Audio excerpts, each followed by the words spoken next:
ವೀಕ್ಷಕರೇ, ನಿನ್ನೆ ತಾನೇ ಚಾಲೆಂಜಿಂಗ್ ಸ್ಟಾರ್ ದರ್ಶನ್ ಅವರ ಪತ್ನಿ ವಿಜಯಲಕ್ಷ್ಮಿ ದರ್ಶನ್ ಅವರು ತಾನಿದ್ದ ಫ್ಲಾಟ್ ನಲ್ಲಿ ಕಳ್ಳತನ ಆಗಿದೆ ಅಂತ ಪೊಲೀಸ್ ಕಂಪ್ಲೇಂಟ್ ಅನ್ನ ರಿಜಿಸ್ಟರ್ ಮಾಡಿದ್ದು, ದರ್ಶನ್ ಅವರ ಲಾಯರ್ ಗೆಂದು ಕೊಡಲು ಎತ್ತಿಟ್ಟಿದ್ದ ಸುಮಾರು 3 ಲಕ್ಷ ರೂಪಾಯಿ ಹಣವನ್ನ ವಿಜಯಲಕ್ಷ್ಮಿ ದರ್ಶನ್ ಅವರ ಮನೆಯಿಂದಲೇ ಕಳ್ಳತನ ಮಾಡಿದ್ದಾರೆ ಅಂತ ಆರೋಪ ಮಾಡಿ ಎಫ್ಐಆರ್ ಅನ್ನ ಕೂಡ ವಿಜಯಲಕ್ಷ್ಮಿ ದರ್ಶನ್ ಪೊಲೀಸ್ ಠಾಣೆಯಲ್ಲಿ ರಿಜಿಸ್ಟರ್ ಮಾಡಿದ್ದರು.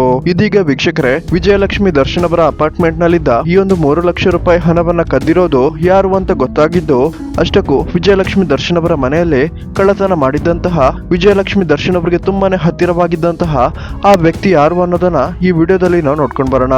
ಅದಕ್ಕಿಂತ ಮುಂಚೆ ವೀಕ್ಷಕರೇ, ನೀವು ಸಹ ನಟ ದರ್ಶನ್ ಅವರ ಸಿನಿಮಾಗಳ ಫ್ಯಾನ್ ಆಗಿದ್ದಲ್ಲಿ ಈ ವಿಡಿಯೋಗೊಂದು ಲೈಕ್ ಮಾಡಿ ಮತ್ತು ಜೈ ಡಿ ಬಾಸ್ ಅಂತ ಕಮೆಂಟ್ ಮಾಡಿ ತಿಳಿಸಿ.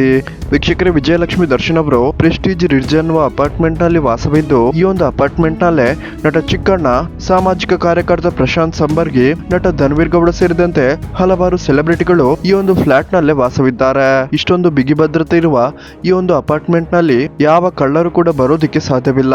ಖುದ್ದು ವಿಜಯಲಕ್ಷ್ಮಿ ದರ್ಶನ್ ಅವರು ಮತ್ತು ಪೊಲೀಸರಿಗೆ ಮನೆಯ ಕೆಲಸದವರ ಮೇಲೆ ಸಾಕಷ್ಟು ಅನುಮಾನ ಇದ್ದು, ಕೆಲಸದವರೇ ಕಳ್ಳತನ ಮಾಡಿದ್ದಾರೆ ಅಂತ ಹೇಳಲಾಗ್ತಿದೆ. ಆದ್ರೆ ಇನ್ನೂ ಕೂಡ 100% ಸ್ಪಷ್ಟನೆಯನ್ನ ಪೊಲೀಸರು ಅಥವಾ ವಿಜಯಲಕ್ಷ್ಮಿ ದರ್ಶನ್ ಅವರು ಕೊಟ್ಟಿಲ್ಲ. ಮನೆಯ ಕೆಲಸದವರನ್ನ ಪೊಲೀಸರು ವಿಚಾರಣೆ ನಡೆಸಿದ್ದು, ಒಂದು ವೇಳೆ ಆರೋಪ ಸಾಬೀತಾದಲ್ಲಿ ಮನೆಯ ಕೆಲಸದವರಿಗೆ ಬುದ್ಧಿ ಮಾತು ಹೇಳಿ ಕೇಸನ್ನ ವಾಪಸ್ಸು ತೆಗೆದುಕೊಳ್ಳಲಿದ್ದಾರೆ ಅಂತ ಹೇಳಲಾಗ್ತಿದೆ. ವೀಕ್ಷಕರೇ, ನಿಮ್ಗೆ ಇದರ ಬಗ್ಗೆ ಏನ್ ಅನಿಸುತ್ತೆ ಅನ್ನೋದನ್ನ ದಯವಿಟ್ಟು ಕಮೆಂಟ್ ಮಾಡಿ ತಿಳಿಸಿ.